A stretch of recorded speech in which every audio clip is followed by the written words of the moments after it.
Hi all, welcome to the Success Channel. This video is sponsored by mynewskin.nl. Check out the website. I am now at chapter 15, Sleep, from the book Science of Being Well, written by Wallace D. Wattles. Vital power is renewed in sleep. Every living thing sleeps. Man, animals, reptiles, fish and insects sleep. And even plants have regular periods of slumber. And this is because it is in sleep that we come into such contact with the principle of life in nature that our lives may be renewed. It is in sleep that the brain of man is recharged with vital energy, and the principle of health within him is given new strength. It is of the first importance, then, that we should sleep in a natural, normal, and perfectly healthy manner. Studying sleep, we note that the breathing is much deeper and more forcible and rhythmic than in the waking state. Much more air is inspired when asleep than when awake. And this tells us that the principle of health requires large quantities of some element in the atmosphere for the process of renewal. If you would surround sleep with natural conditions, then the first step is to see what you have an unlimited supply of fresh and pure air to breathe. Physicians have found that sleeping in the pure air of out of doors is very efficacious in the treatment of pulmonary troubles, and taken in connection with the way of living and thinking prescribed in this book, you will find that it is just as efficacious in curing every other sort of trouble. Do not take any halfway measures in this matter of securing pure air while you are asleep. Ventilate your bedroom thoroughly, so thoroughly that it will be practically the same as sleeping out of doors. Have a door or window open wide. Have one open on each side of the room, if possible.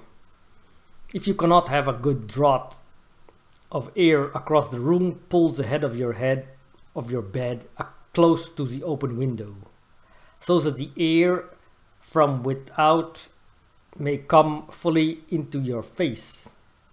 No matter how cold or unpleasant the weather, have a window open and open wide, and try to get a circulation of pure air through the room. Pile on the bedclothes if necessary to keep you warm, but have an unlimited supply of fresh air from out of doors. This is the first great requisite for healthy sleep.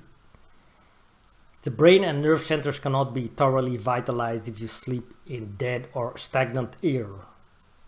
You must have the living atmosphere, vital with nature's principle of life. I repeat, do not make any compromise in this matter. Ventilate your sleeping room completely and see that there is a circulation of outdoor air through it while you sleep. You are not sleeping in a perfectly healthy way if you shut the doors and windows of your sleeping room. Whether in winter or summer, have fresh air. If you are where there is no fresh air, move. If your bedroom cannot be ventilated, get into another house. Next in importance is the mental attitude in which you go to sleep. It is well to sleep intelligently, purposefully, knowing that you do it for. So knowing what you do it for.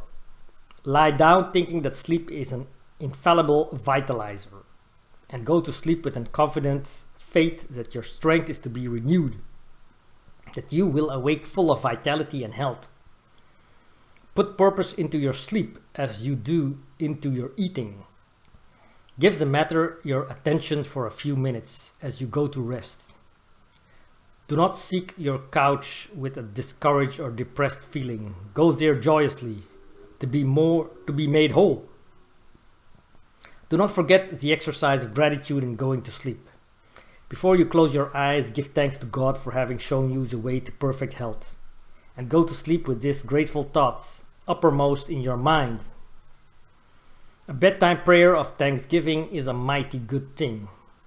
It puts the principle of health within you into communication with its source, from which it is to receive new power while you are in the silence of unconsciousness.